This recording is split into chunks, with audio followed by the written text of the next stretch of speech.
Hello everyone, welcome back to my channel. So after the first episode of this series, in which we broke down the relationship between the delta and the gamma, at this episode we are going to dive a little bit deeper into the relationship between the Greeks, and we are going to cover the relationship between the gamma and the theta. This one I would say is probably even more important because the delta and the gamma are very much correlated to one another. One leads the action of the other, and so this one is a little bit more nuanced and is also extremely important.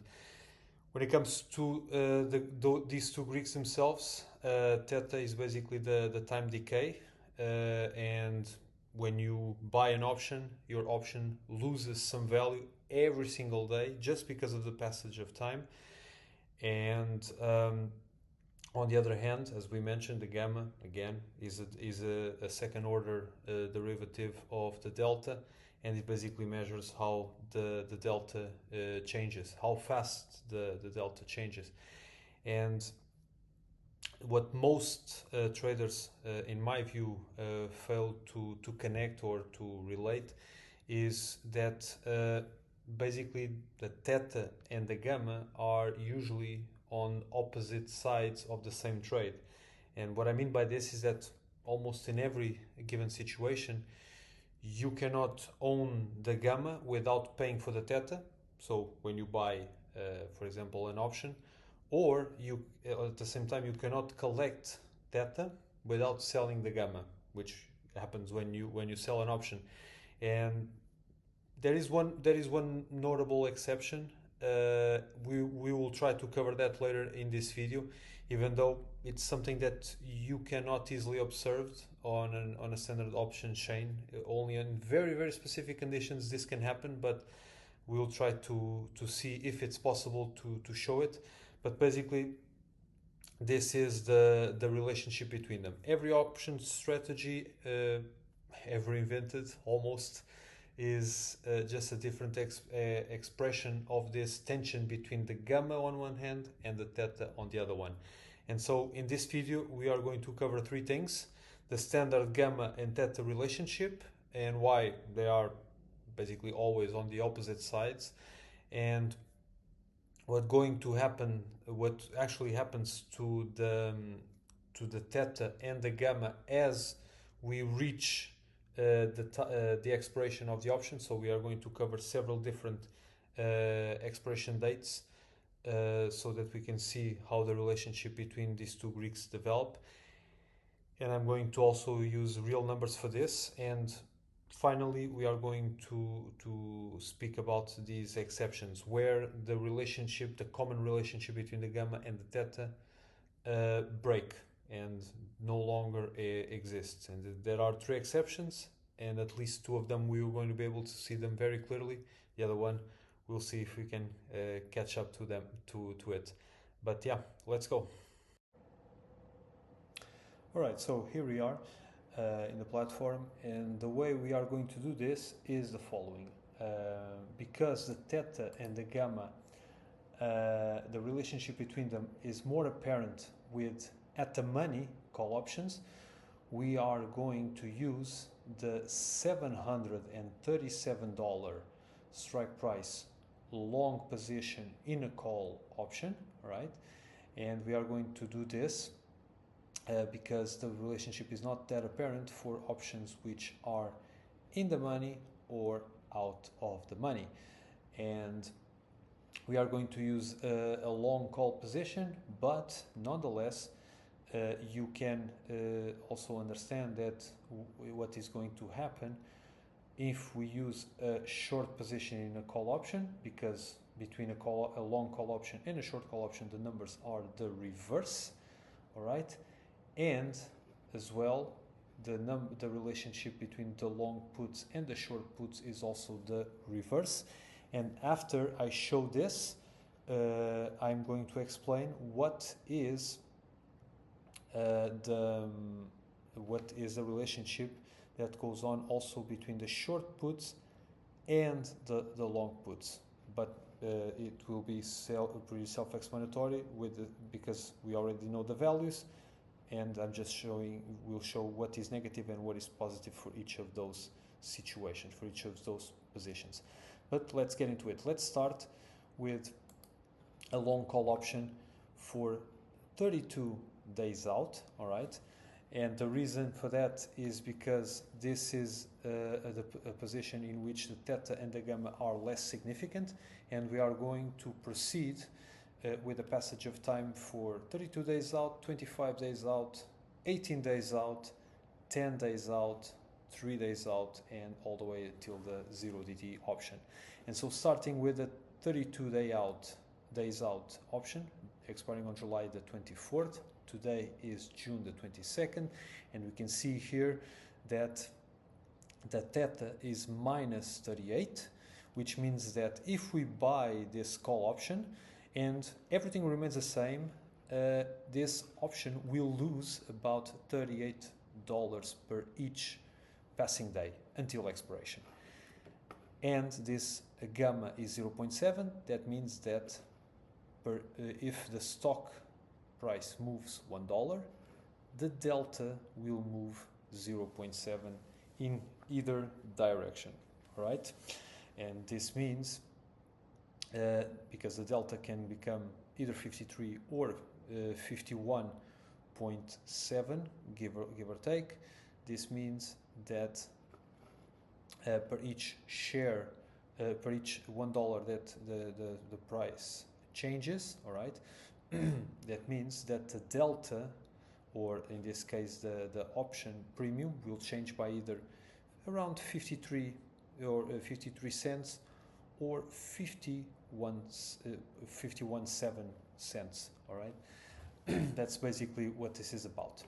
Now, moving on to 25 days out. So for a call option, the same call option, strike 737, expiring on July the 17th, you see here that the theta jumped from minus 38 to minus 43.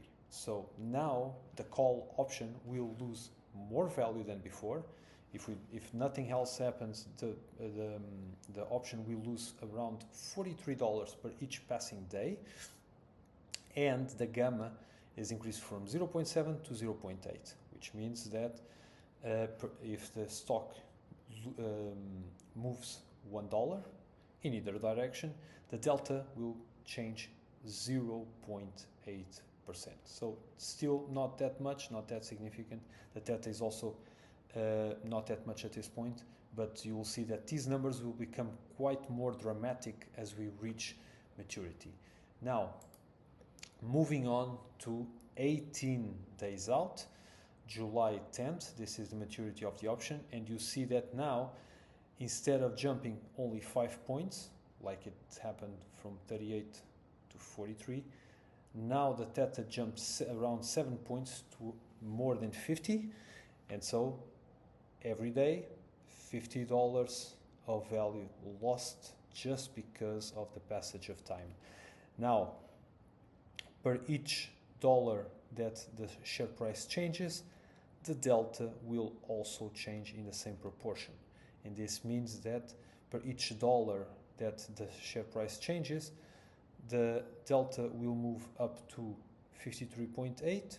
So the shares or the premium, the option premium, will increase by 53.8 cents, or will be losing 51.8 cents. This is the way it should be interpreted, because this is the delta, and the delta is the rate of change, that is by how much the option premium changes relative to the price changes in the stock. Now, this is going to get more serious. We are moving 10 days out, and you see that the theta has jumped 20 points, give or take, from 50.4 to 69.8 or 69.9. So every single day until the maturity, 10 days out, the option will lose $70. This is starting to get very, very significant, and the gamma has now increased to 1.25, and what this means is that per each change of $1 in the share price, the the option premium will change by either 52.5 cents or by around 50.1 cents. All right. So the delta now is starting to get more significant changes as we reach maturity, and this is going to get even more expressive. Let's just put it that way. 3 days out, June the 25th, and you see that the theta has basically doubled the price, doubled the value from almost 70 to 136, give or take. So for each of the remaining 3 days, the option will lose a little bit less than $136 just by the passage of time, nothing else changing. Gamma is a little bit more than 2, and this means that if the share price changes by $1, either up or down, the delta will go to 51.4. So per each, let's just do it this way, it's easier. Per each $1 of change in the share price, the option premium will change by either 51.4 or 47.4. This is the correct way for us to interpret it. So you see that now with just $1, the theta or the delta changes much more. And let's go now for the more extreme case, which is the 0DT option. You see that the theta slightly reduced, and the reason for that is because we are very close to maturity. Most of the time value of the option is already gone by this point, and so that's why this is just the remains of the time value of the option. That's why this is not the peak. The peak is somewhere between 3 days and 0, and so that's why this small reduction, but it's still very, very, very significant. Now for the gamma, and this is what it gets very interesting, 9.2, and so all it takes is the share price to change $1. We can go either to a 51 change in the premiums, right? Or we can go, if the stock loses $1, we can go all the way to the share, the option premium, just losing around 33 cents. And so this is the correct way for us to interpret it. For all the numbers that we saw, you can just consider that for the short call, these numbers are exactly the reverse ones, right? For the puts, we can say that for the long position in the puts, the theta is also negative, all right, and this should be comparable to the one in the call option, all right, and the gamma is also positive, all right. So between the puts and the calls, there is not that much difference, all right. You can even see it right here. If we take this out, all right, you see that the difference here is less significant, but still the pattern, the way the numbers develop is still the same, all right. Let's just take this out. See here that this is also keep in mind that this option is also at this point in the money, all right, because we are selling it with a strike. We are using a put of 737, and the price is below, so this put is in the money, but the pattern is exactly the same, all right. Is a negative theta and a positive gamma, and in here for the short put is the reverse. So the theta will be positive, and the gamma will be in the gamma will be negative for the short put, right? The delta, as we already know, the delta is positive for the calls, for the long calls, and is negative for the delta because the put benefits when the price comes down. All right, and so this is what I wanted to show. We already saw what happens to the theta and the gamma for the calls and the puts. The numbers are less dramatic for the puts, but that is also the reason why the call options have unlimited potential, and also because the puts have lesser potential because the stock cannot go below to zero, whereas the potential for profit in the call options is unlimited. And so, yeah, this is in practical terms the relationship between the theta and the gamma.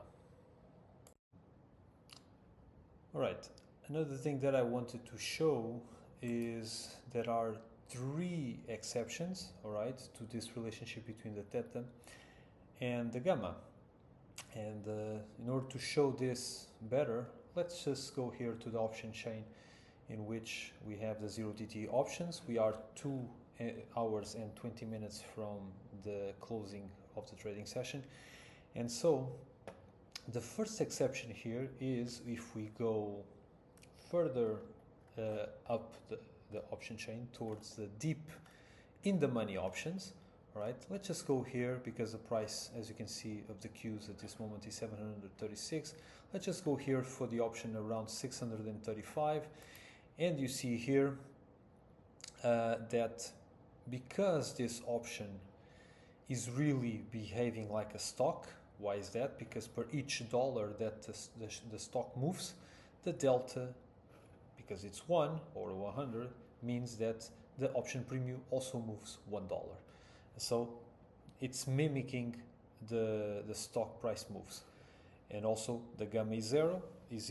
The gamma of an option of a stock is also 0 because $1 move in the stock, that means that the stock price obviously moves also $1. And so, and you can see here the theta is also nearly 0.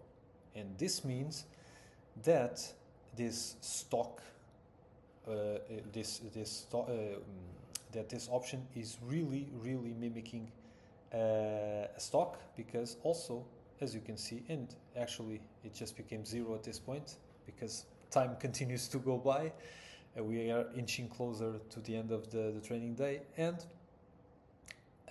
also a stock has 0 theta because a stock never expires. And so here you see that this relationship between the gamma and the theta is non-existent.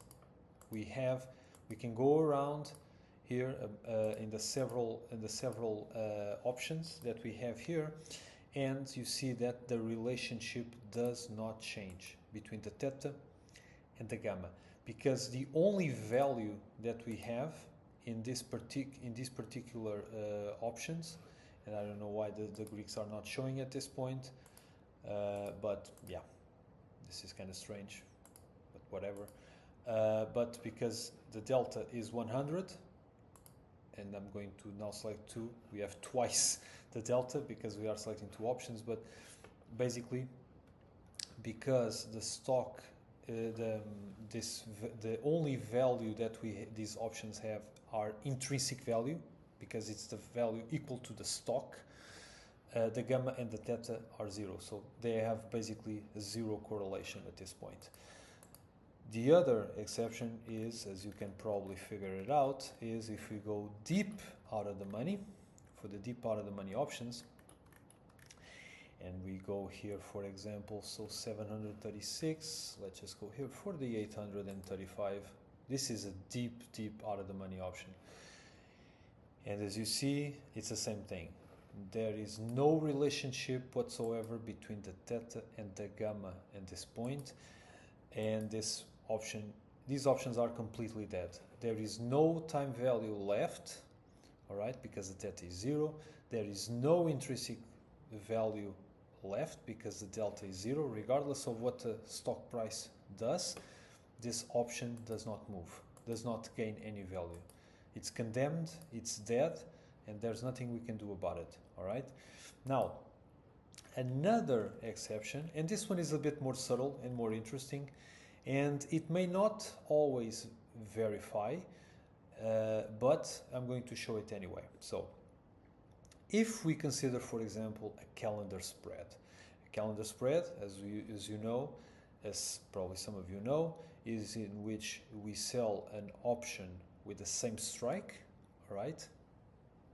You sell two options with the same strike, but different times to expiration. And so if we, for example, let's just go here, and this relationship works better if we use further out options, all right?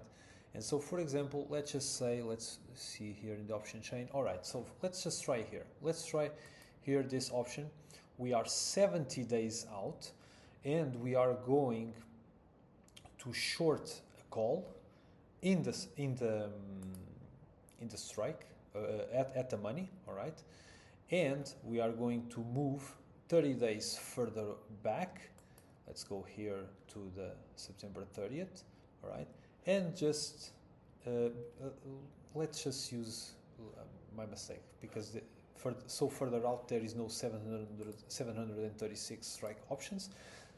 The closest one is this one. So let's just try this one, 735, and let's just go 30 days further out and just buy the same option, or with the same strike, but 30 days further away.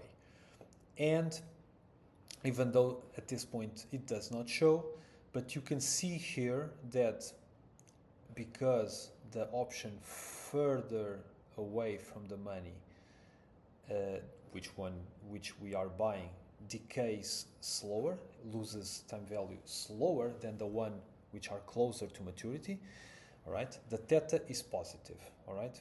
And why is that? Because the option we sold, the 70 days out, loses money faster than the one we bought 100 days out. That's why the theta is positive. The loss of value, and by extension the gain in time value we are having in the 70 days out, more than offsets the loss of value that we are having in the call we bought 100 days out. So that's why the theta is positive. But you see here that the gamma is nearly 0. At this point is negative. There are situations, depending on the market, in which this gamma may be either completely 0 or even slightly positive, all right? And so this is one of the unique circumstances in which you can have both a positive theta and a positive gamma because of the relationship between the two options that we bought, all right? There are very, very specific conditions. I'm not sure if I am able to replicate them in here, but if we try to, we are just able to affect the theta. At this point, we have a more positive theta by buying it further out, which decays very little, but the gamma here is more negative. I'm not sure if I'm able to replicate, but you get the picture. Basically, this is what we are trying to achieve over here. This is even closer to being 0. All right. Probably we may be able to do this in a different way. Let's just try here if we can do it. Let's just say, for example, if we try, I don't know, let's just try here 7 days out, 736, we sell this one, and let's just try to buy this one at 10 days out. Yeah, it's very hard to replicate because it's depends on market conditions. Yeah, it's very tough. But this is a possibility, just for you to know, and that this is possible. But yeah, it depends a lot on what conditions are we having at the market. But yeah, um, and so yeah, these are the exceptions. These are the three exceptions to the normal relationship between the gamma and the theta. And yeah, it's that's all. And as you saw, the numbers that we showed and the relationship between the theta and the gamma is now pretty clear for us to understand. And as you saw, it's not static. The theta accelerates as the time goes by and the option reaches its expiration. And also, as you could see, the gamma also increases as time goes by, and especially if we are talking about options which are at the money or very close at the money, of being at the money, the gamma can become very significant, and very small moves in the stock price can result in very large changes in the delta. And so, in a nutshell, I would say this is the biggest takeaway when it comes to the relationship itself. From a more practical perspective, if you are selling options either through the wheel or using covered calls, using iron condors, for example, you are net short in terms of gamma uh, every single time, because you are most the options that you are selling, the ones that are in the case of iron condors, the ones which are closer to being at the money are the ones that you are selling rather than the ones that you are buying. And so that's why still it's a position with short gamma. And in those cases, you are receiving the time value of an option because you are receiving the premium, and theta is positive when you sell options, so you are being compensated for holding that risk of being negative gamma. And the the stock uh, the stock price movements if potentially turning against you. And I would say this is probably one of the most important relationships between the Greeks. And yeah, we will get through other ones, but for the time being, this is the one that I believe should be near the top of the Greek relationships to consider when you are an options trader. But yeah, so far until this point, this is pretty much it. Feel free to leave your comments in the comment section down below. I'm also available on LinkedIn in case you need to ask me any questions. And as always, feel free to like the video and subscribe to the channel. And we will reconvene at the next video of the series, which I will have to see which will be the third in line for us to go through. Yeah, and I'll see you there.